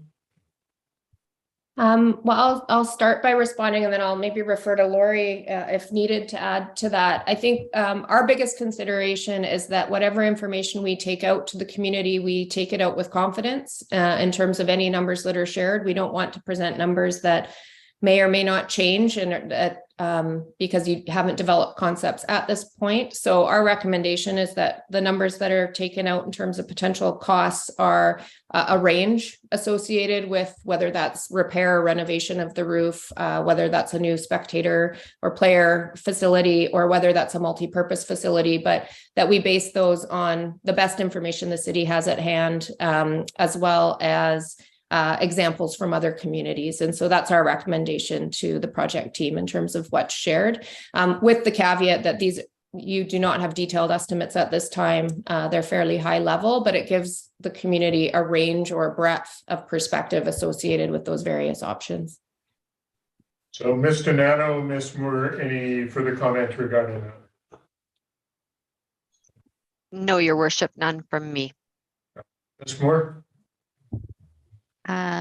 Through Your Worship, I'd just like to emphasize what Ms. Hamilton has said, that we'll be looking at bringing out a range of costs and making sure they're as accurate as possible within the current estimates that we have, and that we are looking into what the costs are for other facilities on a capital and operating basis. And we have started those preliminary calculations and are working through those at the management table right now so that we can present those within the communications process.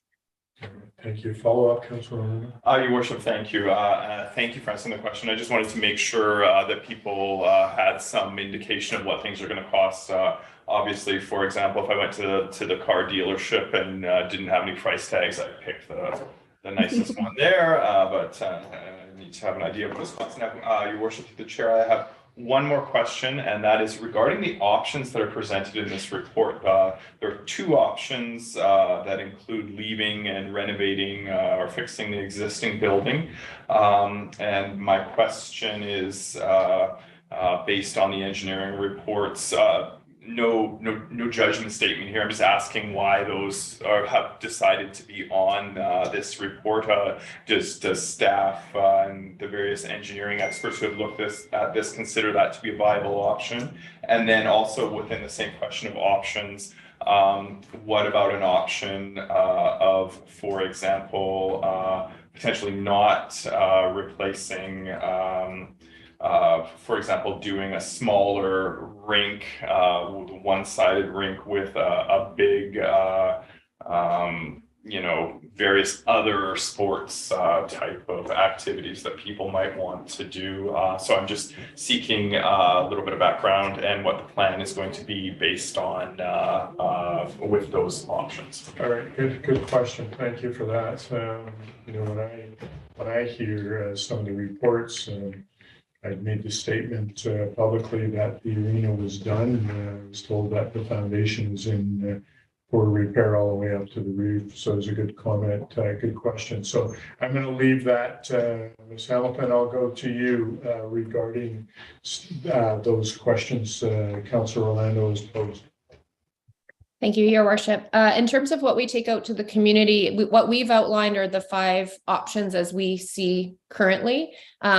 If the city or staff were to recommend certain options over others, we want to be as transparent as possible in terms of what options either are available or have been considered, but certain ones may be rising to the top or not. At this point, my understanding is there's 5 options, and if staff wanted to recommend certain options being considered more over others, or the considerations associated with each of those 5 options, we would outline that clearly. Follow up, Councillor. Yeah, Your Worship, my feeling is that, and I believe, and through the chair, perhaps Director Donato could provide some clarity, that the Parks and Recreation Master Plan recommends exploring a multi-sport facility.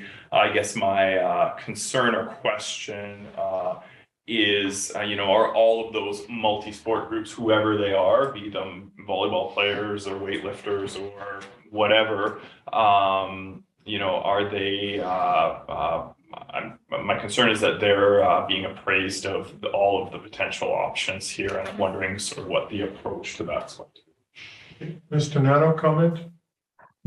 Through your worship. So we've identified the options that were included in the engineering consulting reports that we've received on the arena, which were repair, replacement, or construct a new facility, player or spectator. And then we also added the multiplex as a result of the public engagement that we did through the Parks and Rec master plan.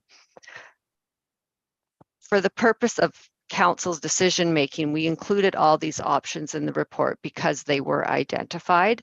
Whether or not we bring them forward to the public will be based on other findings as we explore these options further. For example, if there are structural deficits in the arena foundations or the building, that will play into whether or not a repair is actually feasible. So that may determine whether or not that is actually an option that's presented to the public. But I think it's important for the public to know that we did consider all of the options, and the reasons those options were not brought forward to the community is because they were not financially feasible, or from a life cycle analysis of the building, it just didn't make sense. So I think bringing that information to the community is important as well, because I feel that we're going to be asked those questions. Have you considered a repair? Have you considered a renovation? And we can provide those answers on whether or not we considered them and the rationale for why they are not being presented to the community. And your worship, one last question. I'm sorry. I need to ask this one. Slipped my mind. In the report, it recommends, or the plan says that part of the consultation will be done at the Cyclone Taylor Cup. So going down and asking people their thoughts. In my mind, this is a community project, and my concern is that, I don't know how many people are going to be in town, 4 hockey teams and hockey people, all that kind of stuff. And how are we going to make sure we have statistical relevance focused on the wants and needs of the community when there's going to be a lot of people visiting in town? And that might also extend not just to the Cyclone Taylor Cup, but like online feedback forms, that kind of stuff. So, if I was really into, having an indoor seniors walking loop in the arena, and I got all my friends together who were into a walking loop as well, we could skew the answers there. So I'm wondering what the approach is going to be on making sure that we are soliciting the feedback from community members. Thank you, through your worship. Thank you for that question. In terms of the Cyclone Taylor tournament, we don't see that as being an overly consultative opportunity, but more of an awareness raising opportunity. And for many of the reasons that you've identified, it's not necessarily reflective of the broad community. But we do hope to be have launched by that time more broadly. And because we do expect the arena to be quite busy with a lot of folks from locally, but also from afar, it's more of an opportunity to start the conversation in terms of raising awareness and to answer any questions about the process and whatnot early on. The arena tour and open house and the survey and whatnot is really intended to solicit input more broadly.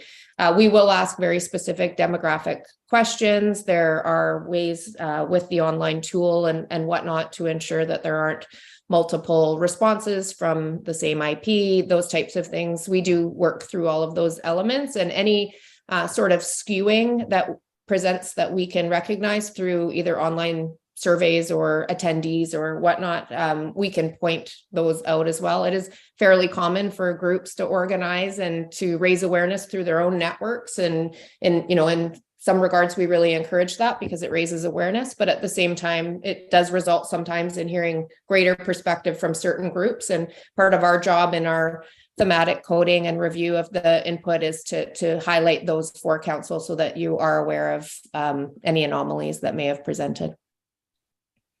Thank you. Thank you. Any other questions or comments from Ms. Hamilton? Seeing none, I could get a mover and a seconder or not. I'll just make a comment. Go ahead. Yeah, thank you for the presentation and just some observations from my perspective.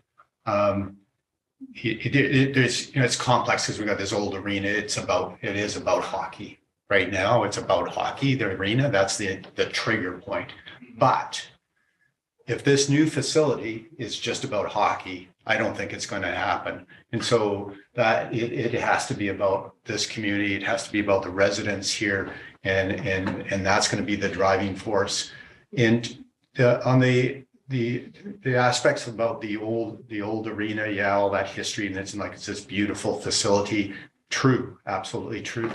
But we've been through this cycle over and over and over again. So we definitely don't want to go down into another engineering analysis of, wasting more money. So I'm sensing some body language. Oh, no, sorry. Okay. Good. Nothing. No, separate. Okay, separate, good. When we get to those options and that feasibility, I really do hope we don't go into an in-depth feasibility study that's already been addressed with previous councils and identified in our recreation master recreation plan, and where we're going with the new facility. That decision was kind of made. Yeah, right. And people say, well, I didn't know. Well, one of the amazing things about Revelstoke is the amount of engagement that we have. And we had an amazing amount of engagement with the recreation. We've done a lot of engagement. And even though you would think we would be fatigued as a community, the community does come up. I just went to a separate meeting. That's why I'm here a little bit later on the other stuff that's happening in the community, and there's good engagement. That's who we are as Revelstoke, and everybody cares. So those are just my comments. But thank you very much for the presentation. I think it points to the need of having help on navigating the communications as we go ahead. Great. Thanks. All right. Any other comments on the motion on the table? Seeing none, I will call the question. All those in favor? Opposed? No. Motion's carried. Thank you, Ms. Hamilton, for your presentation. You have the go-ahead to move forward. Thank you for that. Thank you. I'm appreciative of that. Thank you, Ms. Donato. And the only thing I can say, Ms. Hamilton, when you were here, I hope you were able to take a load of snow home in your trunk. I wasn't, but I'll keep that in mind for future. All right, thank you. All right, let's carry on. Council, item 11C, someone want to put that motion on the table, contract renewal for BC Forest Museum. Councilor Palmer. As written. Okay, seconder for the motion, please. Councilor Devlin, as written. That seems unfair somehow. I don't know. I feel personally attacked. Yes, I made him redo everything. Yeah, saw that. Yeah, it's being facetious with this comment. Thank you, Councilor. All right, any discussion on the lease for Columbia View Park and the Forest Museum Society? I'll just speak to the motion since I put it on. I mean, they've done amazing work in the last few years. It's become a thing, and so I just applaud the work that the Forestry Museum's doing. We have a lot of museums in our town, and it's just amazing the stuff that we do, and they're doing good work down there. All right, any other comments? Seeing none, all those in favor? Motion's carried. Thank you. Moving on to correspondence, strategic priorities chart. Mr. Parliament, comments? Glasses on here. So, Mr. Mayor, if you just quickly look at this ever-changing document, which for senior staff, we look at it weekly when we meet on Wednesday. It is something I am focused on, and I keep talking about the now priorities. And again, I welcome council to, at any time, look at either some of the long-term or next priorities to move into now. We're slowly taking off a lot of those items on the now. I mean, we're actively pursuing the arena communication plan tonight. We've talked about the musical ride. And we've got lots of discussion with development services on the upcoming zoning and bylaw review. But again, it's just a reminder that the bottom part is dedicated to staff to make sure we drive the initiatives of council, which is the top part. And the top part is broken into 3 categories for members of the public that are watching: the now priority, the next priority, and long-term advocacy stuff, which we start next month when we go to SILGA. We advocate with our SILGA partners as we also inch toward the UBCN conference in the fall, working with the different provincial stakeholders as well. So it's an evolving document. And again, at any time, if a councillor would like to introduce a shift in some of these priorities, that's the whole purpose of appending it to the bi-monthly council meetings. Okay. Any comments from council? Councilor Lucien. Yeah, thank you, Mayor Schultz. I would just look for climate change action, for that to be added into reports that we're getting from staff, just to kind of shape our mindset moving forward and get that on our reports. Yes, and that has been mentioned, and I can also announce that we found $97,000 on that very subject. It was found and confirmed by our Director of Finance. So we're going to append those funds to that very initiative. And so that has been caught. Thank you. Thank you. All right. Any other comments, Councilor Plum? Yeah. First of all, thank you very, very much for having this chart. I think it's really helpful for us to come back and focus on it. And notwithstanding the flexibility that we have on it, I think it's really important to remember these things that we've established so that we don't start chasing everything that comes up. Just a side mention on the climate action, that's in the advocacy part, the long term. We did discuss that, and it is captured on here. It's not in the now. May have some discussions on that, but I would like to, definitely this has helped us have some real focus, like the affordable housing, communications plan, what we just had. These things are there's a focus on it's happening, and rather than forgetting these things, it's on this list. 2 that I would just like to flag that we haven't really done a whole lot yet. The first, and it's putting the Director of Finance, I guess, kind of on notice of the next thing after we get through the budget, is that development cost charges bylaw. This directly, in my opinion, directly relates to the arena communications and opportunity. So just flagging that, we need to get through this budget process. But how we're going to go about addressing development charges, the holistic thing, but specifically if we're going to be going down the multiplex rather than arena process. And then the other, my own sort of thing that I think is important is the Jordan River and Williamson Lake. Time's going by on well, there's the section 17 on the Jordan River. We need to really start grappling with what we're doing there. And so I'm glad that's on there, those natural assets of what we're really about.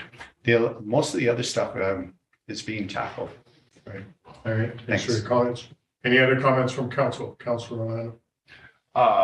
Your worship, I have a question, and about a month ago, I can't remember what meeting we're at, we did pass a resolution asking that protection for mobile home park, the process for adding municipal protections to mobile home parks in that maybe in the face of redevelopment be elevated within this strategic priorities chart. At the time, staff mentioned that they were doing ongoing work, and I'm just checking, has that been included here? Mr. Simon, any comment? Through your worship to Councilor Orlando, this is a project that is currently on our plate, and we're hoping that we have something that's ready to bring forward to council. Please don't hold me to this, but hopefully by the end of April, beginning of May, we want to bring forward a mobile home park conversion policy in conjunction with a tenant protection policy. We're just starting to get the bones of it together, and we one of the key things with these is making sure that you can get legal review so that we're not stepping on the toes of the province. And we've already lined up a solicitor to do a quick look for us before we bring it to council. So very, very short order. Right, thank you. I'm sorry.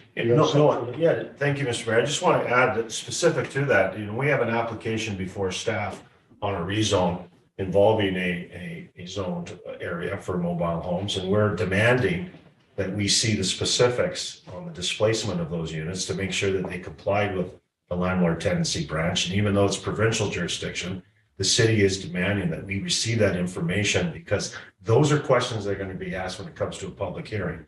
And so there's only so much we can do within the municipal jurisdiction and what the community charter allows us to do. But, it's a message to all those that want to redevelop lands that if you're coming for a rezone and you're displacing mobile units, we, the city, are going to make darn sure that you've met not only the minimum requirements of the landlord tenancy branch, but you've also gone over and above to deal with these displaced people. And we have an application right now, and it's receiving pushback from the development community, but staff are insistent that they provide those critical answers to those questions before it comes to a rezone. Okay. All right, follow up, Council? Your worship, thank you. Councilor Cherry, you have a question? I do have a question in regard to mobile homes. To the chair, I think Mr. Simon might be best to answer this. Right now, when we talk about displacing some of these tenants, what is the current bylaw for moving older mobile homes within city limits? And Mr. Simon, comment? Through your worship to Councilor Cherry. So for moving existing mobile homes within the city, you require a building permit, more specifically a demolition permit. And this is very important because we make sure that the unit is actually safe to be moved.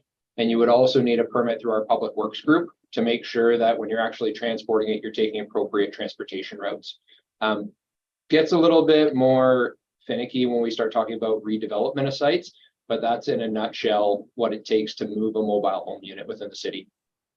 Just to follow up, your worship, through the chair, do you know the age limit for some of the older ones that are allowed to be moved? And is that a municipal or provincial bylaw? Through your worship, I believe there is a requirement under the, I want to say building code, but I might be getting that wrong. I think that it's sometime in the 80s that if a unit was constructed before 1980, I'd have to verify for you, and it's something that staff can look into if council is interested. But I do believe there is a date that mobile homes need to meet in order to be safely moved. In addition, moving any structure, mobile home, or we do have people that move single family residences that are on a foundation, it requires sign off from an engineer to make sure that the unit is safe to be moved. So regardless of the age, there are those checks and balances to ensure that the unit is safe to actually be placed onto a truck and moved outside or within city limits. Okay. For some reason, I have this idea that you can't move within city limits any trailer that's older, either 1992 or 1999 built, manufactured. Through your worship, we can double check on the dates. I think you might be right that there is a specific date in there. It might have to do with the CSA standards and how they've evolved over time, but certainly something that staff can look into if council is curious. The reason I was asking, if we're talking about advocacy for saving mobile home parks, at the same time having redevelopment applications, if it's a municipal bylaw that's not allowing some of the older units to be moved to other more permanent places, then that's something that maybe we should look into changing or potentially changing. Okay, thank you for that comment. Councilor Palmer. Thank you, Mayor Souls. I've had inquiries by some of the displaced, we're talking about the development where the mobile home park is being essentially dismantled. I've had inquiries by some of the people that are being displaced.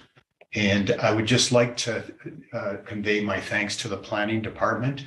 I think they're going well above the call of duty to try and address concerns that's largely outside their mandate. It's provincial, but I think they've gone in this. I'm getting this from the citizens that are coming back and saying, yes, thank you very much for, the planning department. There might've been irritation because they're being displaced. So and yet they're saying, yeah, okay, they're hearing us and understanding it. So it's just thank you to the planning department for doing that.